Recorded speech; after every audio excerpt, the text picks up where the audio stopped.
Welcome everybody, this is Julfa here. என்ன பார்த்துட்டு இருக்கோம், டிஎன்பிஎஸ்சி ஃபிசிக்ஸ் சாப்டர்ஸ் எல்லாம் பார்த்துட்டு இருக்கோம் இல்லையா? அதில் இன்னைக்கு ரொம்ப இம்பார்ட்டண்ட்டான பட் ஸ்டோரி மாதிரி கேட்குற மாதிரி ஒரு சாப்டரோட தான் நான் இன்னைக்கு வந்திருக்கேன். சோர்சஸ் ஆஃப் எனர்ஜி, ஆற்றலின் மூலங்கள். இந்த சாப்டர் பொறுத்த வரைக்கும் நிறைய ஜெனரல் நாலேஜ் டைப் கொஸ்டின்ஸ் எல்லாம் வரதுக்கான சான்சஸ் இருக்கு. ஆற்றலின் மூலங்கள், நமக்கு எந்தெந்த வகையிலலாம் எனர்ஜி, எலக்ட்ரிசிட்டி எனர்ஜி கிடைக்குது அப்படின்றத தான் இந்த சாப்டர் ஃபுல்லா நம்ம டிஸ்கஸ் பண்ண போறோம். Okay, characteristics of a good fuel. ஒரு எரிபொருள் அப்படின்றதோ எந்தெந்த எரிபொருளெல்லாம் நம்ம நல்ல எரிபொருள் அப்படின்னு சொல்லலாம் அப்படின்றதுக்கான எக்ஸ்பிளனேஷன் தான் இங்க கொடுத்திருக்காங்க. Good fuel should be easily available. எல்லா இடத்துலயும் இருக்கக்கூடியதா இருக்கணும், ஈஸியா நமக்கு கிடைக்கிறதா இருக்கணும். Okay, it should be easily available. It should be easy to store and transport. இது ரொம்ப இம்பார்ட்டன்ட். ஏன்னா இந்த குட் எந்த சோர்ஸ்ல இருந்து நமக்கு ஒரு நல்ல ஃபியூவல் கிடைக்குதோ அதை எப்படி இருக்கணும், டிரான்ஸ்போர்ட் பண்ணவும் ஈஸியா இருக்கணும், ஸ்டோர் பண்ணவும் ஈஸியா இருக்கணும். That is why petrol and diesel are highly appreciable and highly usable fuel. Okay, எக்கனாமிக்கலாவும் இருக்கணும், எல்லாருக்குமே பயன்படக்கூடியதாகவும் இருக்கணும். அண்ட் ஆல்சோ ஒரு யூனிட் மாஸ் ஆர் வால்யூம்க்கு அந்த ஃபியூவலை போட்டோம் அப்படின்னா நல்ல அவுட்கம் கிடைக்கணும். அவ்வளவுதான். அப்போ ஒரு நல்ல ஆற்றல் மூலம், சிறந்த ஆற்றல் மூலம் அப்படின்றது என்ன அப்படின்னா, ஓர் அலகு நிறைக்கு, யூனிட் மாஸ்க்கு அதிக அளவு வேலை செய்யக்கூடியதா இருக்கணும், எளிதாக கிடைக்கக்கூடியதா இருக்கணும், சேமிப்பதும் இடமாற்றம் செய்வதும் எளிதாக இருக்கக்கூடியதா இருக்கணும், மிக முக்கியமாக விலை மலிவாக இருக்கக்கூடியதாக இருக்கணும், எல்லாருக்கும் ஈஸியா கிடைக்கக்கூடியதா இருக்கணும். ஓகே, சோர்சஸ் ஆஃப் எனர்ஜி, ஆற்றலின் மூலங்கள் என்னென்ன அப்படின்னா, conventional sources of energy and non conventional sources of எனர்ஜின்னு ரெண்டு டைப் இருக்கு.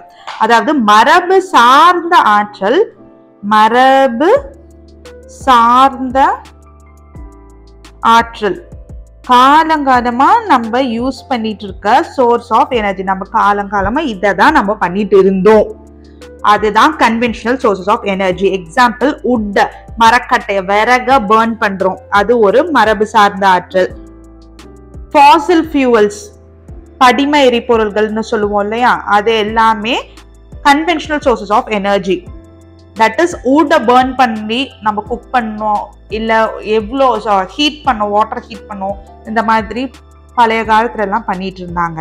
ஃபாசில் ஃபியூவல்ஸ் இருக்கு இல்லையா, ஒரு பெரிய டிசாஸ்டர் மழை அண்ட் ஃப்ளட் எல்லாம் டிசாஸ்டர் என்னாச்சு, டைனோசர் பீரியட்ல டைனோசர் மாதிரியான ஆர்கானிசம்ஸ் எல்லாம் என்ன பண்ணாங்க, மண்ணோட மண்ணா புதைஞ்சு போனாங்க. அவங்களோட பாடி ரிமைன்ஸ்ல இருந்து நமக்கு கிடைக்கிறது தான் ஃபாசில் ஃபியூவல்ஸ், அந்த படிம எரிபொருள்கள் அப்படின்றது நமக்கு நல்லாவே தெரியும். நான் கன்வென்ஷனல் சோர்சஸ் அப்படின்றது மரபு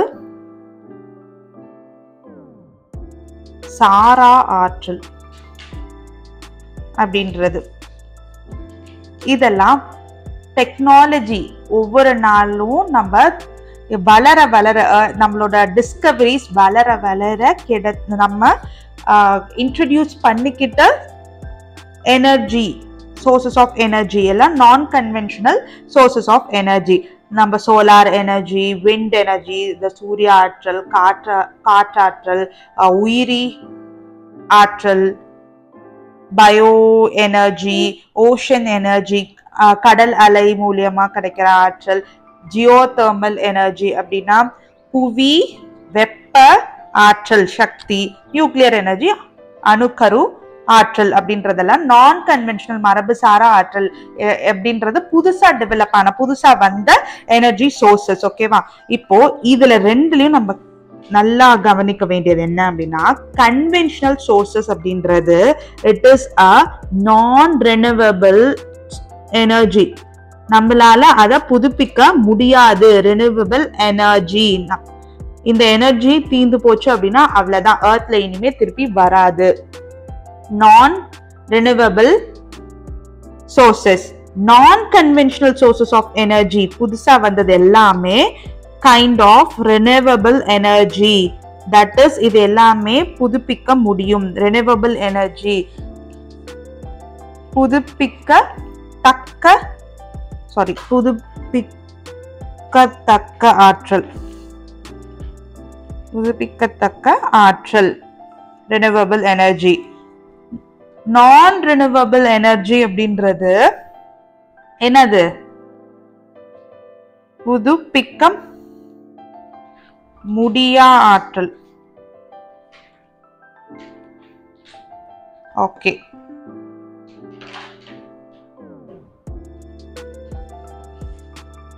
that's it.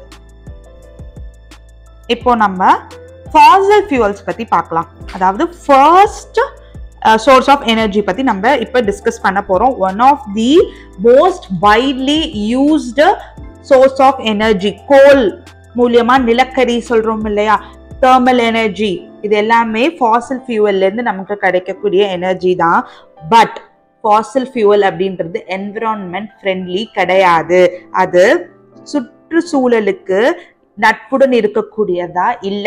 ஏன்னா இது நிறைய கிரீன் ஹவுஸ் எஃபெக்ட காஸ் பண்ணுது. குளோபல் வார்மிங், புவி வெப்பமயமாக்குதல நடத்துது. ஏன் இத இந்த fossil fuels கோல் இல்ல நிலக்கரி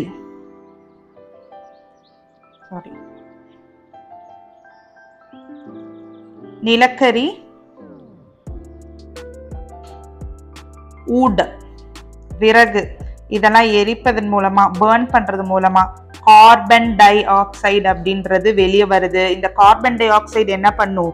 ஒரு பெட்ஷீட் மாதிரி நிறைய நம்ம மேல ஒரு 20 பெட்ஷீட்டை வந்து நல்லா ஒரு சம்மர் டைம்ல போத்தி விட்டுட்டோம் அப்படின்னா நம்ம எவ்வளோ ஹீட்டா ஃபீல் பண்ணுவோம். அந்த மாதிரி நம்ம எர்த்தை சுத்தி, நம்ம பூமியை சுத்தி இந்த கார்பன் டை ஆக்சைடு என்ன பண்ணுது? பூமியிலிருந்து வெளியே வர ஹீட் கேசஸ், வெப்பமான வாயுக்கள் எல்லாத்தையும், வெப்பமான காத்தை எல்லாத்தையும் ட்ராப் பண்ணிக்குது.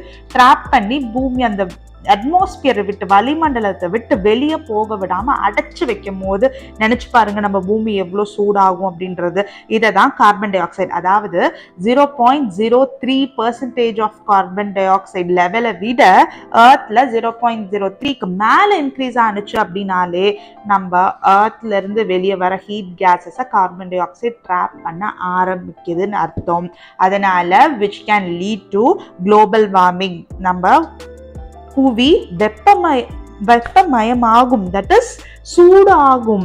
இததான் கிரீன் ஹவுஸ் எஃபெக்ட் அப்படின்னு சொல்றாங்க. அப்ப ஃபாசல் ஃபியூவல்ஸ் வந்து நல்லது கிடையாது நமக்கு. பட் இது கன்வீனியன்ட்டா இருக்கக்கூடிய ஒரு எனர்ஜி சோர்ஸ். தொழில்மயமாக்கம் உலகளாவிய ஆற்றல் தேவையை பெரும் வேகத்தில் உயர செய்திருக்கிறது. வளர்ந்து வரும் ஆற்றல் தேவை பெருமளவில் படிம எரிபொருள்களான நிலக்கரி, பெட்ரோலியத்தை சார்ந்துள்ளது. ஏன்னா நிறைய வெஹிக்கிள்ஸ் இன்ட்ரடியூஸ் ஆயாச்சு, நிறைய இண்டஸ்ட்ரீஸ் இருக்கு, எல்லாருக்கும் கரண்ட், எலக்ட்ரிசிட்டி, மின்சாரம் வேணும் அப்படின்னா நமக்கு வேற வழியே இல்லை, இதை தான் யூஸ் பண்ணிட்டு இருக்கோம். ஆனா இது யூஸ் பண்றதுனால நமக்கு கிடைச்ச ஒரு டிஸ்அட்வான்டேஜ் என்ன? காற்று மாசுபடுது, ஏர் பொல்யூஷன் நடக்குது, அமிலமழை, ஆசிட் ரெயின் அதிகமாகுது. ஏன்னா இண்டஸ்ட்ரீஸ்ல இருந்து என்ன ரிலீஸ் ஆகுது? சல்ஃபர் டை ஆக்சைடு இல்ல நைட்ரஸ் டை ஆக்சைடு ரிலீஸ் ஆகுது. இது போய் இந்த sulphur di oxide, nitrous di oxide என்ன பண்றாங்க? மேகத்துல இருக்கக்கூடிய நீர்த்துளி, வாட்டர் டிராப்லெட்ஸ், வாட்டர் வேப்பர், நீராவி கூட ரியாக்ட் ஆகி என்ன ப்ரொடியூஸ் ஆறாங்க? நைட்ரிக் ஆசிடாவும் சல்ஃபியூரிக் ஆசிடாவும் நம்ம திருப்பி எர்த்துக்கு வருது. அதனால என்ன ஆகுது? ஸ்கின் கேன்சர் மாதிரியான டிசீஸ்லாம் நமக்கு வரதுக்கான சான்சஸ் இருக்கு. அண்ட் ஆல்சோ ஆசிட் ரெயினால தாஜ் எஃபெக்ட்னு சொல்றாங்க. தாஜ்மஹாலோட பொலிவு வந்து குறைஞ்சு போயிடுச்சு, அதோட மார்பிள் வந்து yellowish ஆயிடுச்சு அப்படின்றாங்க இந்தியாவை பொறுத்த வரைக்கும். ஓகே, பசுமை வாயுக்கள் அப்படின்றது இந்த கிரீன் ஹவுஸ் கேசஸ்ன்னு சொல்லுவோம் இல்லையா, அது உருவாக்கம் அதிகமாகிறதுனால என்னாகும்? புவி வெப்பமயமாகும், குளோபல் வார்மிங் நடக்கும் அப்படின்னு சொல்லி இந்த ஸ்லைட்ல சொல்றாங்க. இப்ப வரைக்கும் நம்ம பார்த்துட்டு இருக்கிறது படிம எரிபொருள், தட் இஸ் ஃபாசில் ஃபியூவல் பத்தி. ஓகே, ஃபாசில் ஃபியூவல்ஸ் எப்படி ப்ரொடியூஸ் ஆகுதுன்னு சொன்னா ஒரு பெரிய அழிவுனால, டைனோசர் மாதிரியான, டைனோசரை ஏன் ஞாபகம் வச்சுக்கணும் அப்படின்னா, நம்ம சின்ன வயசுல இருந்த ஃபாசில் ஃபியூவல்னாலே நம்ம எர்த்துக்கு அடியில டைனோசரோட எலும்பு கூட உடஞ்சு கிடைக்கிற போட்டோஸ் தான் நம்ம சின்ன வயசுல இருந்தே பார்த்துருப்போம். அதனால ஐ ஆம் கீப் ஆன் ரிப்பீட்டிங் இட். அந்த மாதிரியான ஆர்கானிசம்ஸ் எல்லாமே அழிஞ்சு போச்சு, அவங்களோட ரிமைன்ஸ் தான், அவங்களோட எலும்பு கூட அவங்களோட பாடியில இருந்து கிடைச்சது தான் நமக்கு கோல் அப்படின்ற ஒரு எரிபொருளே, நிலக்கரி அப்படின்ற எரிபொருளே. இதை நம்ம கீப் ஆன் யூஸ் பண்ணிக்கிட்டே இருந்தோம் அப்படின்னா ஒரு நாள் இது இல்லாம போயிடும். இந்தியாவை பொறுத்த வரைக்கும் வேர்ல்டுலயே இருக்க ஃபாசில் ஃபியூவல்ஸோட 6% கோலை, ஃபாசில் ஃபியூவலை இந்தியா தான் வச்சிருக்கு. அண்ட் இந்த 6% வச்சு 250 இயர்ஸ்க்கு நமக்கு கரண்டோட ப்ராப்ளம், மின்சாரத்தை எடுத்துக்கிறதுக்கான சான்சஸ் இருக்கு. 250 இயர்ஸ் வரைக்கும் நமக்கு இது இல்லாம போகிறதுக்கான வாய்ப்புகள் இல்லை. ஓகே, ஸோ பாருங்க, நான் சொன்ன மாதிரி ஃபர்ஸ்ட் இமேஜ் என்ன சொல்ல வருது, ஆசிட் ரெயின் அப்படின்ற ஒரு கண்டிஷனை சொல்ல வருது. ஆசிட் ரெயின்னால என்ன ஆகுது, தாஜ் எஃபெக்ட்னு சொன்ன இல்லையா, அதாவது ஆசிட் ரெயின்னால தாஜ் எஃபெக்ட். செகண்ட் ஸ்லைட் பாருங்க, செகண்ட் போட்டோ பாருங்க, எல்லோயிஷ் ஆஃப் மார்பிள், தாஜோட மார்பிள்ஸ்லாம் வந்து ஒயிட்டா இல்லாம எல்லோயிஷா ஆகுது. இது எதனால, ஏர் பொல்யூஷன்னாலையும் ஆசிட் ரெயின்ஸ்னாலையும். ஆசிட் ரெயின்னா என்ன, இண்டஸ்ட்ரீஸ்ல இருந்து வெளிவரக்கூடிய sulphur dioxide, nitrogen dioxides இது எல்லாமே என்ன பண்ணுது, கிளவுட்ஸ்ல இருக்கக்கூடிய வாட்டர் டிராப்லெட்ஸோட ரியாக்ட் ஆகி ஆசிட் ரெயினா பூமிக்கு வருது, எர்த்க்கு வருது, அமிலமழையா வருது. அமிலமழையா வரும்போது இது பிளான்ட் மேல, ஒரு செடி மேல பட்டுச்சுன்னா செடி கருகி போயிடும். மனுஷன் மேல பட்டுச்சுன்னா அவங்களுக்கு நிறைய டிசீசஸ் வரதுக்கான சான்சஸ் இருக்கு. தேர்ட் இமேஜ் பாருங்க, எப்படி பூமிக்கு மேல ஒரு பிளாங்கெட் மாதிரி கார்பன் டை ஆக்சைடு படர்ந்து இருக்கு. இதனால என்ன ஆகுது, பூமியில இருந்து வெளியே வரக்கூடிய ரொம்ப சூடான காத்து வெளியே போக முடியாம உள்ளேயே இருந்து பூமியை சூடாக்குது. ஓகே, நம்ம கிளேஷியர்ஸ் இருக்கு இல்லையா, பனிக்கட்டி எல்லாமே என்ன பண்றாங்க, நம்ம போல்ல இருக்கக்கூடிய பனிக்கட்டி எல்லாமே உருக ஆரம்பிக்கும். இதனால என்ன ஆகுது, பல ரீஜன்ஸ், நம்ம கோஸ்டல் ஏரியாஸ் இது மாதிரியான ரீஜன்ஸ் எல்லாம், இப்ப ஹிமாலயாவை எடுத்துக்கலாம். அப்ப அதுக்கு கீழே இருக்க ஊருங்கெல்லாம் என்ன பண்ணும், மூழ்கிறதுக்கான சான்சஸ் எல்லாம் இருக்கு இது உருகிறதுனால. ஓகே, தெர்மல் பவர் பிளான்ட்ஸ்க்கு வரலாம். அனல் மின் நிலையம், அனல் மின் நிலையம் தெர்மல் பிளான்ட்ல என்ன பண்ணுவாங்க அப்படின்னா, நம்ம கோல் இருக்கு இல்லையா, நிலக்கரி, இத என்ன பண்ணுவாங்க, எரிப்பாங்க. எரிக்கிறது மூலியமா ஸ்டீம் ப்ரொடியூஸ் ஆகும், ஆவி ப்ரொடியூஸ் ஆகுது, நீராவி ப்ரொடியூஸ் ஆகுது. இங்க வாட்டர் இருக்கு, இது இந்த கோலை பர்ன் பண்ணும் போது பயங்கரமான ஹீட் ப்ரொடியூஸ் ஆகுது. இந்த ஹீட்ல இருந்து ஆவி ப்ரொடியூஸ் ஆகுது. இந்த ஆவி என்ன பண்ணுது, இங்க இருக்கக்கூடிய ஃபேனை, டர்பைன் அப்படின்ற ஃபேனை என்ன பண்ணுது, சுத்த வைக்குது. இந்த டர்பைன் ரொட்டேட் ஆகிறனால டர்பைன் ரொட்டேட் ஆகுறதுனால இந்த ஜெனரேட்டர்ல என்ன ஆகுது, எலக்ட்ரான்ஸோட மூவ்மெண்ட் இருக்கு, எலக்ட்ரான்ஸ் நகர ஆரம்பிக்குது, சார்ஜஸ் மின்னோட்டம் நடக்க ஆரம்பிக்குது. அதனால நமக்கு எலக்ட்ரிசிட்டி ப்ரொடியூஸ் ஆகுது. ஓகே, மின்னாற்றலை உற்பத்தி செய்ய நீரை வெப்பப்படுத்த பெருமளவிலான படிம எரிபொருட்கள் எரிக்கப்படுகின்றன. கோல், நிலக்கரி, படிம எரிபொருட்கள். நெடுந்தொலைவுக்கு நிலக்கரி பெட்ரோலியத்தை கொண்டு செல்வதை விட மின் ஆற்றலை அனுப்புவது மிக எளிமையானது.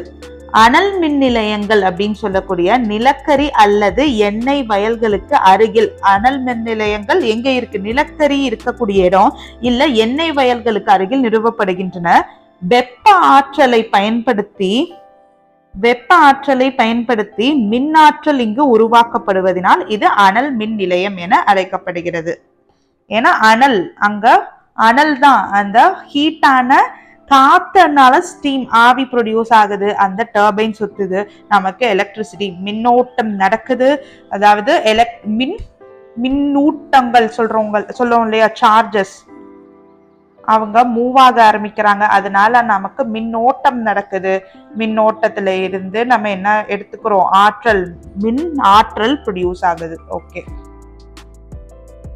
ஹைட்ரோ பவர் பிளான்ட் அப்படின்றது ஹைட்ரோ அப்படின்ற பேர்லயே நமக்கு தெரியுது, water, something deals with water அப்படின்றது.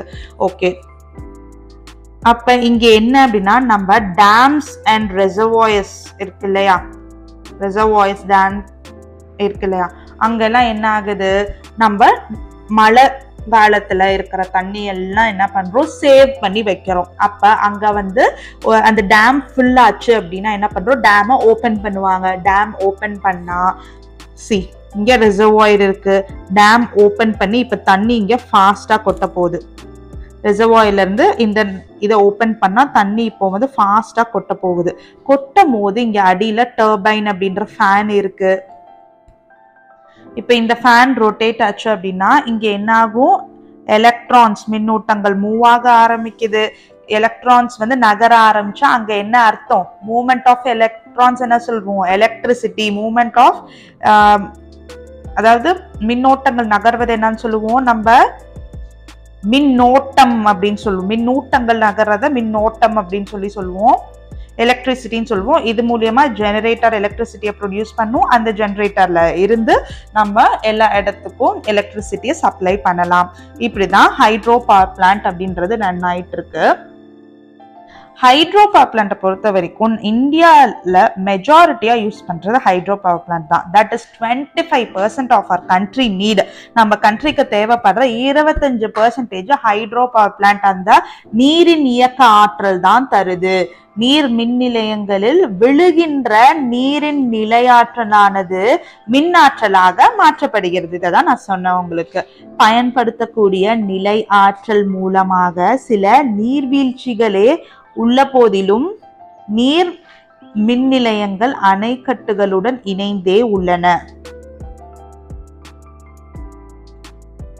பயன்படுத்தக்கூடிய நிலையாற்றல் மூலமாக சில நீர்வீழ்ச்சிகளே உள்ள போதிலும் நீர் மின் நிலையங்கள் அணைக்கட்டுகளுடன் இணைந்தே உள்ளனர். ஓகே, ஏன், அதாவது எங்க வந்து நீர் மின் நிலையங்கள், நம்ம ஹைட்ரோ பவர் பிளான்ட்ஸ் இருக்கு இல்லையா, அது எங்க வந்து அதிகமா இருக்கு, நம்ம ரிசர்வாயர்ஸ் கிட்ட தான், அணைக்கட்டுகளோட தான் இணைஞ்சு இருக்கு.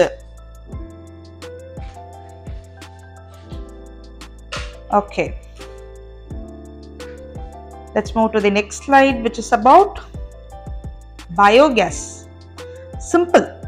பயோகேஸ் அப்படின்றது என்ன அப்படின்னா, நம்ம வேஸ்ட், அதாவது அக்ரிகல்ச்சரல் வேஸ்ட் இல்ல விவசாயத்துல இருந்து கிடைக்கக்கூடிய வேஸ்ட்டுங்க, நம்ம இப்ப லைக் கட் பண்ணிட்டோம், ஹார்வெஸ்ட் பண்ணிட்டோம் அப்படின்னா நமக்கு அந்த வயல்ல மிச்சம் இருக்கக்கூடிய செடி கொடி எல்லாம் விழுந்தது எல்லாமே, இல்ல ஃபுட் வேஸ்ட், வீட்டுல நம்ம பயன்படுத்தக்கூடிய தோலுங்கெல்லாம் இருக்கும், வெஜிடபிள்களோட தோல்லாம் இருக்கு, இல்ல வந்து ஃப்ரூட்ஸோட தோல்லாம் இருக்கு, எல்லாத்தையும் கலெக்ட் பண்ணி ஒரு பிட்குள்ள, ஒரு குழிக்குள்ள போட்டு ஸ்டோர் பண்ணிக்கிட்டே வரணும். இது மட்டும் இல்லாம ஹியூமன் வேஸ்டும், நம்ம ஹியூமன், அதாவது நம்மளோட செப்டிக் டேங்க் இருக்கு இல்லையா, அதையும் இந்த பிட்டோட லிங்க், இந்த குழியோட லிங்க் பண்ணிட்டே வருவாங்க. இதுலக்குள்ள எல்லாம் நான் இப்ப சொன்ன அனிமல் வேஸ்ட், ஹியூமன் வேஸ்ட், நம்ம இன்னைக்கு விவசாயம் பண்றவங்களா இருந்தா கேட்டில், ஆடு மாடோட வேஸ்ட் எல்லாமே இந்த பிட்ல ஸ்டோர் பண்றோம். ஓகே, ஸோ இதை பத்தி நான் சொல்லும் போதே உங்களுக்கு ஆட்டோமேட்டிக்கா ஒரு தமிழ் மூவி ஞாபகம் வந்திருக்கும். ஸோ நம்ம எதை பார்க்குறோமோ அதுல இருந்து நல்லதே எடுத்துக்குவோம். ஓகே, அப்போ கேட்டில் ஓட வேஸ்ட், அனிமலோட வேஸ்ட், அனிமல்ன்ற போது ஹியூமன், கேட்டில். ஓகே, தென் வந்து அக்ரிகல்ச்சர் வேஸ்ட், விவசாயத்துல இருந்து கிடைக்கக்கூடிய குப்பைங்க, கழிவுங்க. அடுத்தது நம்ம யூஸ் பண்ற கிச்சன்ல ஃபுட்ல இருக்கக்கூடிய ஃபுட் வேஸ்ட்டுங்க, அந்த கழிவுங்க எல்லாத்தையும் ஒரு குழியில போட்டு ஸ்டோர் பண்ணிட்டே வரும். இந்த குழியில இப்ப என்ன நடக்கும் அப்படின்றத பார்க்கலாம்.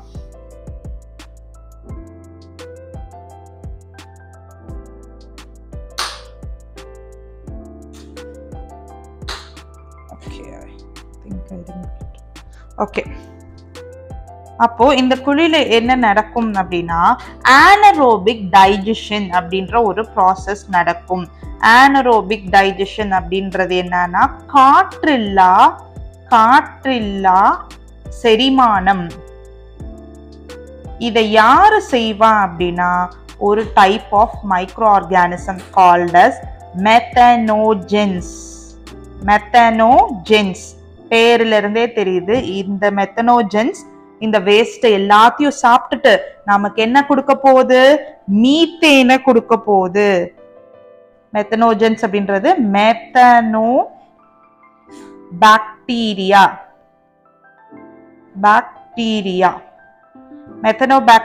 நமக்கு என்ன கொடுக்க போகுது?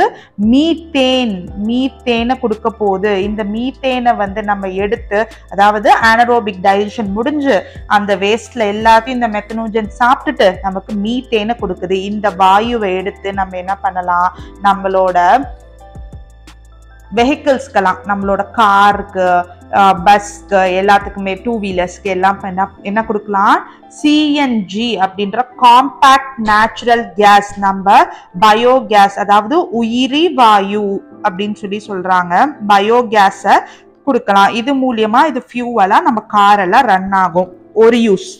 இன்னொரு யூஸ், இதுக்கு கீழே, அதாவது இந்த டைஜஷன் முடிஞ்சு இந்த anaerobic காற்றில்லா செரிமானம் நடந்து கீழே ஒரு குப்பை கிடைக்கும். இந்த குப்பையை நம்ம என்ன பண்ணலாம்? அகெயின் ஃபர்டிலைசரா, உரமா அகெயின் நம்ம எங்க யூஸ் பண்ணலாம்? நம்ம விவசாயத்துக்கு யூஸ் பண்ணிக்கலாம். நல்ல உரமா இது கிடைக்கும். ஆர்கானிக் ஃபர்டிலைசரா, மென்யூரா இது கிடைக்கும். ஓகே. உயிரி ஆற்றல், bio mass R bio energy அப்படின்றது என்னன்னா, இப்ப நான் டிஸ்கஸ் பண்ணதுதான். எரிபொருள்கள் தாவரம், விலங்குகள் உற்பத்தி பொருள்களாதலால் இத்தகைய எரிபொருள் மூலங்கள் உயிரி ஆற்றல் மூலங்கள் எனப்படுகின்றன. எரிபொருள் எரிகின்ற போது அதிக வெப்பத்தை, இந்த எரிபொருள் எரிகின்ற போது அதிக வெப்பத்தை உருவாக்காது. மேலும் அதனாலதான் இதுல இருந்து நான் சொன்னேன் இல்லையா, இதுல இருந்து என்ன கிடைக்குது? சிஎன்ஜி கிடைக்குதுன்னு சொன்னேன் இல்லையா, காம்பாக்ட் நேச்சுரல் கேஸ் கிடைக்குதுன்னு சொன்னேன் இல்லையா. இந்த காம்பாக்ட் நேச்சுரல் கேஸ் இருக்கு, இது பெஸ்ட் ஃபியூவல் அப்படின்னு சொல்றாங்க.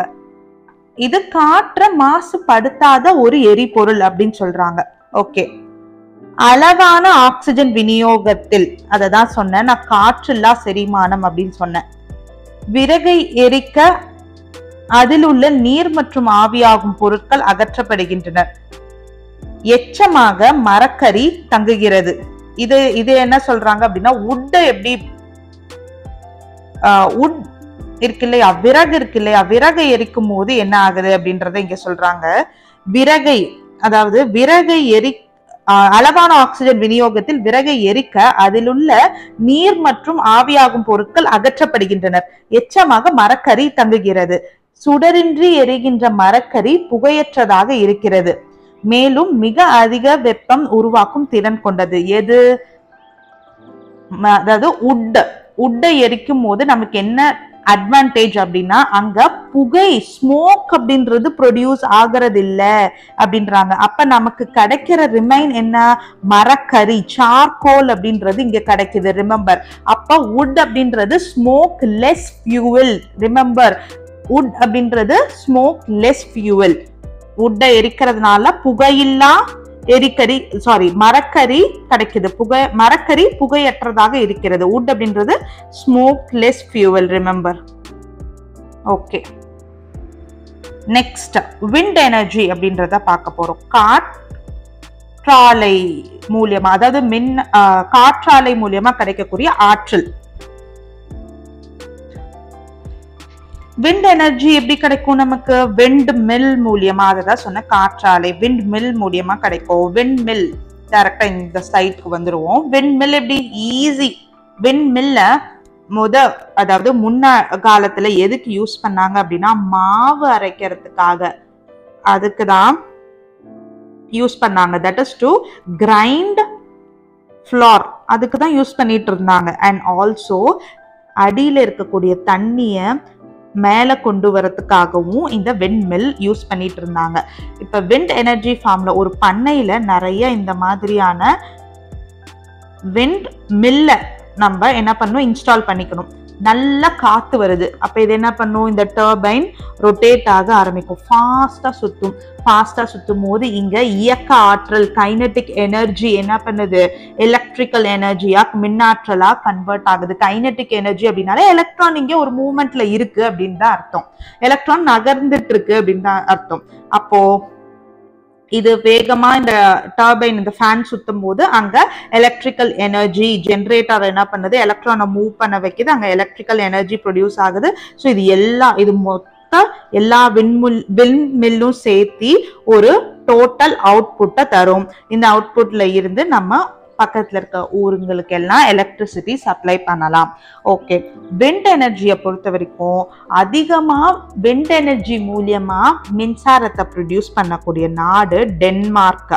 டென்மார்க் என்ன சொல்றாங்க, கண்ட்ரி ஆஃப் விண்ட்ஸ் அப்படின்னு சொல்றாங்க, கண்ட்ரி ஆஃப் விண்ட்ஸ் அப்படின்னு சொல்றாங்க. இந்தியாவை பொறுத்த வரைக்கும் 5th பிளேஸ்ல இருக்கு. விண்ட் எனர்ஜி மூலியமா எலக்ட்ரிசிட்டியை மின்சாரத்தை காற்றாலை மூலியமா ப்ரொடியூஸ் பண்ணக்கூடிய கண்ட்ரிஸோட லிஸ்ட்ல 5th கண்ட்ரியா இந்தியா இருக்கு. நாம் இந்தியால கன்னியாகுமரி தான் ஹையஸ்டா விண்மில்ல காற்றாலை மூலியமா மின்சாரத்தை உற்பத்தி பண்ணக்கூடிய மாநிலங்கள்ல முதல் இருக்கிறது தமிழ்நாடு. அதுல கன்னியாகுமரி 380 மெகாவாட் இதை இவ்வளோ அமௌண்ட் ஆஃப் பவரை நம்ம கன்னியாகுமரி ப்ரொடியூஸ் பண்ணி கொடுத்துட்டு இருக்கு. ஓகே, நெக்ஸ்ட் சோலார் எனர்ஜி, சூரிய ஆற்றல் பத்தி படிக்க வரும். சூரிய ஆற்றல், ஓகே, சூரிய ஆற்றல் படிக்க வரும். சோலார் எனர்ஜின்றது நமக்கு தெரிஞ்சதுதான். என்ன பண்ணும், இந்த மாதிரி சோலார் பேனல்ஸ் இருக்கும். இவங்க என்ன பண்ணுவாங்க அப்படின்னா, நம்மளோட சன்னுல இருந்து சூரியன்ல இருந்து வரக்கூடிய ரேடியேஷன்ஸ், சூரியன்ல இருந்து கிடைக்கக்கூடிய ஒளி மற்றும் கதிர்வீச்சை என்ன பண்ணுவாங்க, ரேடியேஷன்ஸ் என்ன பண்ணுவாங்க, அப்சார்ப் பண்ணிப்பாங்க.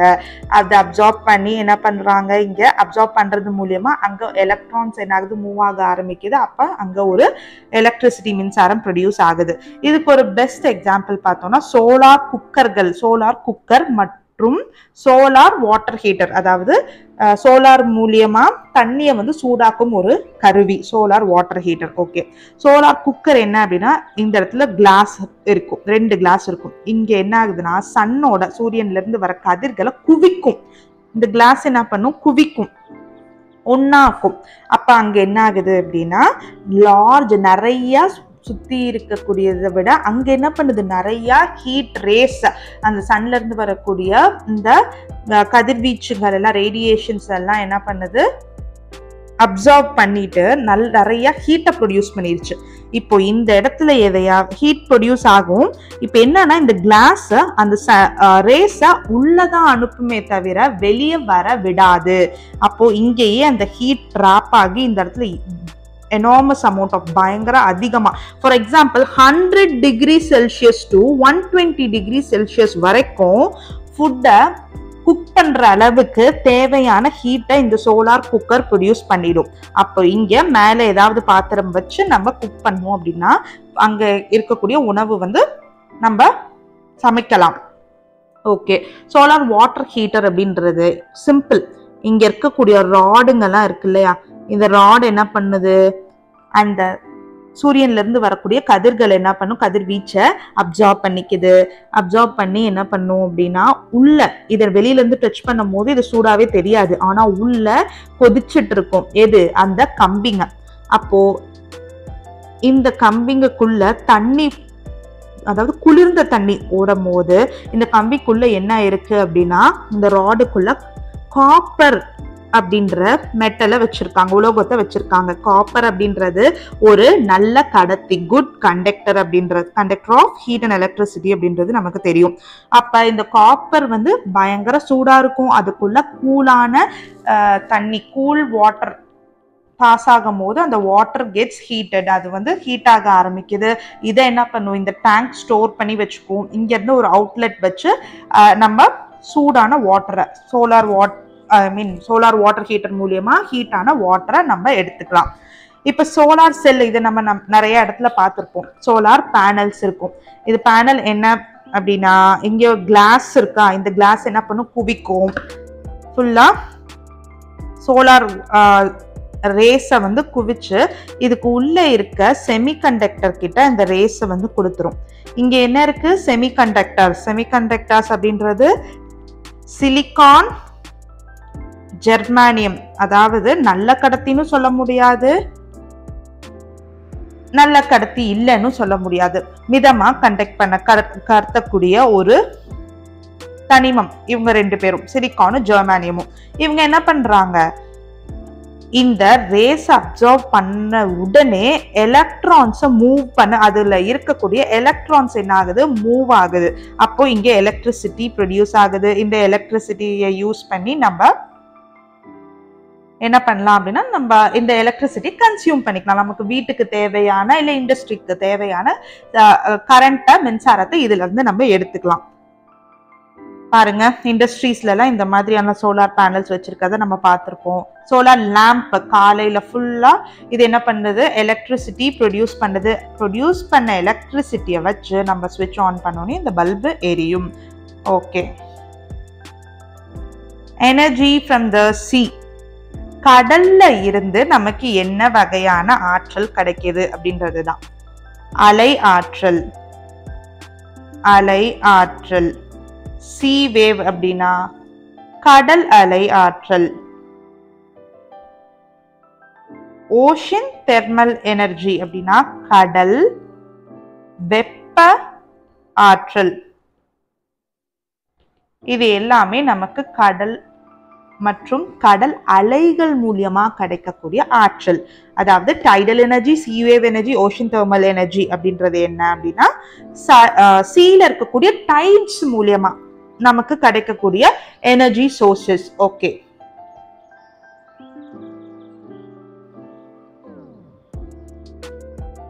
இதுல எப்படி ஆக்சுவலி நடக்கும் அப்படின்னா, 3 டைப்ஸ் இருக்குன்னு சொன்ன. டைடல் எனர்ஜி அப்படின்னு சொன்ன இந்த அலை ஆற்றல். Just a minute.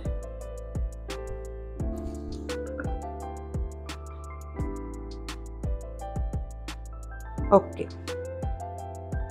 just one minute.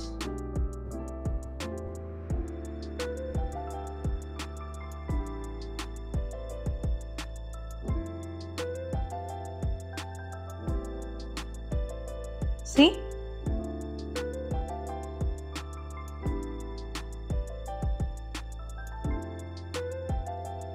okay.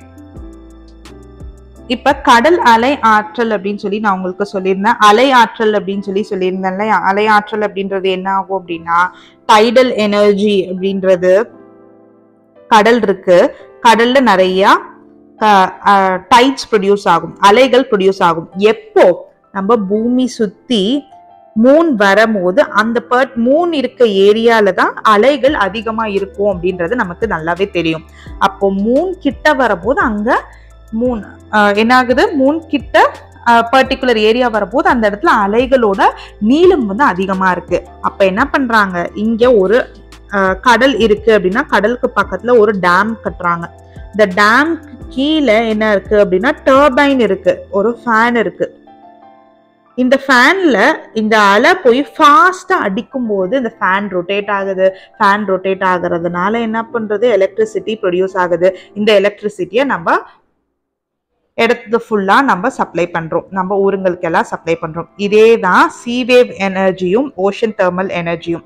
C wave எனர்ஜியில என்ன, சி வேவ் எனர்ஜி அதாவது கடல் அலை ஆற்றல்ல என்ன ஆகுது அப்படின்னா, அலை வருது, இந்த இடத்துல ஒரு தடுப்பு வச்சிருவாங்க.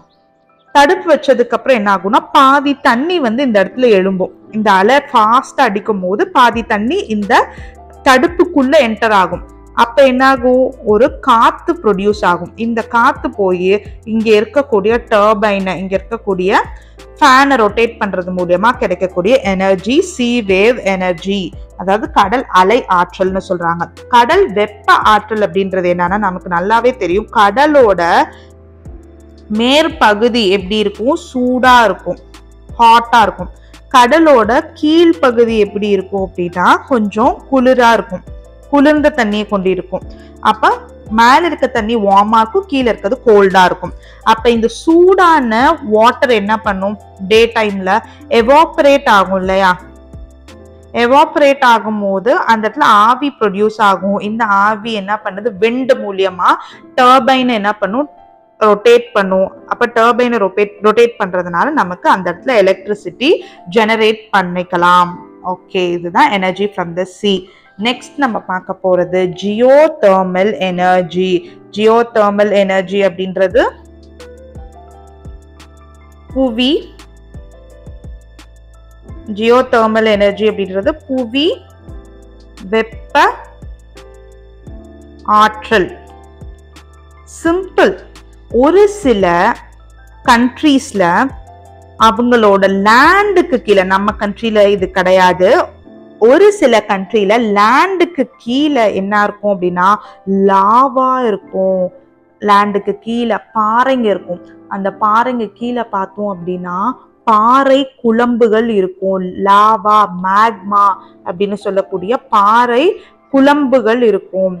மேக்மா, இந்த மேக்மா எப்படி இருக்கு, ரொம்ப ஹீட்டா, அதிகப்படியான வெப்பத்தை கொண்டது, ஹை ஹீட் இருக்கு. அப்போ இங்க ஒரு ஹோல், இந்த லேண்ட்ல ஒரு ஹோல் ட்ரில் பண்றாங்க. ட்ரில் பண்றது மூலியமா என்ன ஆகுது, லாவா ஹீட் ஆகி அங்க ஸ்டீம் ப்ரொடியூஸ் ஆகுது, ஆவி ப்ரொடியூஸ் ஆகுது. இந்த ஸ்டீம் என்ன பண்றாங்க, டர்பைன் வச்சு எலக்ட்ரிசிட்டியா கன்வெர்ட் பண்றாங்க. இதுதான் ஜியோதெர்மல் எனர்ஜி. ஜியோதெர்மல் எனர்ஜியை அதிகமா ப்ரொடியூஸ் பண்ற கண்ட்ரிஸ் யாரு, நியூசிலாந்து. நியூசிலாந்து மற்றும் New Zealand and United States of America. Okay, next நம்ம ஃபைனல் சோர்சஸ் ஆஃப் எனர்ஜிக்கு வந்துட்டோம். Nuclear fission and nuclear fusion மூலியமா நியூக்ளியர் எனர்ஜி. நியூக்ளியர் எனர்ஜி அப்படின்றத நம்ம டீடைல்டா டிஸ்கஸ் பண்ணிட்டோம் லாஸ்ட் சாப்டர்லயே. அணுக்கரு ஆற்றல், அணுக்கரு ஆற்றல். ஓகே, நியூக்ளியர் ஃபிஷன்ல என்ன ஆகுது, நியூக்ளியர் ஃபிஷன் அப்படின்றது என்ன, அணு பிளவு. என்ன பண்றோம், நியூக்ளியஸ ஒரு நியூட்ரான்ல பம்பார்ட் பண்ணும் போது, ஒரு ஆட்டம், ஒரு அணுவை நியூட்ரான் கொண்டு பம்பார்ட் பண்ணும் போது, இடிக்கும் போது அது 2 ஈக்குவல் மாஸ் நம்பர், ஈக்குவல் நிறையுடைய ஒரு 2 அணுவா பிரியுது. அப்போ நியூட்ரான் எமிட் ஆகும். இந்த நியூட்ரான் என்ன பண்ணும், மறுபடியும் போய் ஒரு ரேடியோ ஆக்டிவ் எலிமெண்டா, தட் இஸ் ஒரு கதிரியக்க தனிமத்தை இடிக்கும் போது அது மறுபடியும் 3 நியூட்ரானை ப்ரொடியூஸ் பண்ணும். இந்த மாதிரி செயின் ரியாக்ஷன்ஸ் நடக்கிறதுனால இது நியூக்ளியர் ரியாக்டர்ஸ்ல யூஸ் பண்ணி நம்ம எலக்ட்ரிசிட்டி ஜெனரேட் பண்றோம் அப்படின்றதெல்லாம் படிச்சோம். கரு உலையில கொடுத்து மின்சாரத்தை எப்படி ப்ரொடியூஸ் பண்றோம் அப்படின்றதெல்லாம் நம்ம படிச்சோம். நியூக்ளியர் ஃபிஷன், எந்த ஆட்டம் பாம் அப்படின்றதோட பிரின்சிபல் நியூக்ளியர் ஃபிஷன். அணு குண்டோட பிரின்சிபல் எது அப்படின்னா, அணுகுண்டு எது வச்சு நம்ம உருவாக்கப்பட்டது அப்படின்னா, எதன் அடிப்படையில் உருவாக்கப்பட்டது அப்படின்னா நியூக்ளியர் ஃபிஷன், அணு கரு பிளவு மூலியமா. ஓகே, நியூக்ளியர் ஃபியூஷன் அப்படின்றது நமக்கு நல்லாவே தெரியும். 2 நியூக்ளியஸ் என்ன பண்ண போகுது, ஒன்னு சேர போகுது. அப்ப 2 டியூட்ரியம் அப்படின்ற அயான்ஸ், டியூட்ரியம் அயான்ஸ் என்ன பண்றாங்க, 2He4, அதாவது பிளஸ் எனர்ஜி. 2 டியூட்ரியம் அயான்ஸ் என்ன பண்றாங்க, ஒன்னு சேர்றாங்க. 2 டியூட்ரியம் அயான்கள் ஒன்னு சேரும் போது, இணையும் போது, இது அணுக்கரு இணைவுன்னு சொல்றோமா, அணுக்கரு இணைவு அப்படின்னு சொல்றோம். இணையும் பொழுது என்ன ஆகுது, ஹீலியம் அப்படின்ற ஒரு எலிமெண்ட் ப்ரொடியூஸ் ஆகுது. இது கூட நிறைய எனர்ஜியும் ரிலீஸ் ஆகுது அப்படின்றதெல்லாம் நம்ம டீட்டெயிலா படிச்சுட்டோம். That's it, we have come to the end of the chapter. I hope நிறைய உங்களுக்கு இன்ஃபர்மேஷன் எல்லாம் சொன்னேன்னு நினைக்கிறேன். நியூக்ளியர் ஃபிஷன், நியூக்ளியர் ரியாக்டர்ஸ் எங்கெங்க இந்தியாவில் அதிகமா இருக்குன்ற ஒரு லிஸ்ட் நான் கொடுக்குறேன். தராப்பூர், ராணா பிரதாப் சிங், ராணா பிரதாப் சாகர் ராஜஸ்தான்ல இருக்கிற நியூக்ளியர் பிளான்ட்டோட நேம். கல்பாக்கம், தமிழ்நாட்டில் இருக்கிறது கல்பாக்கம். நியூக்ளியர் ரியாக்டர்ஸ் இருக்கக்கூடிய, அதாவது நியூக்ளியர் எனர்ஜியை ப்ரொடியூஸ் பண்ணக்கூடிய இடங்க. நவோரா Uttar Pradesh. கக்ராப்பர் Gujarat.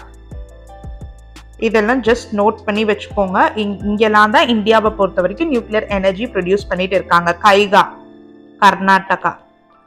That's it. We have come to the end of the chapter. I hope இது கொஞ்சம் கதை கேட்குற மாதிரி நல்லா இருந்திருக்கும்னு நம்புறேன். Thank you so much for watching.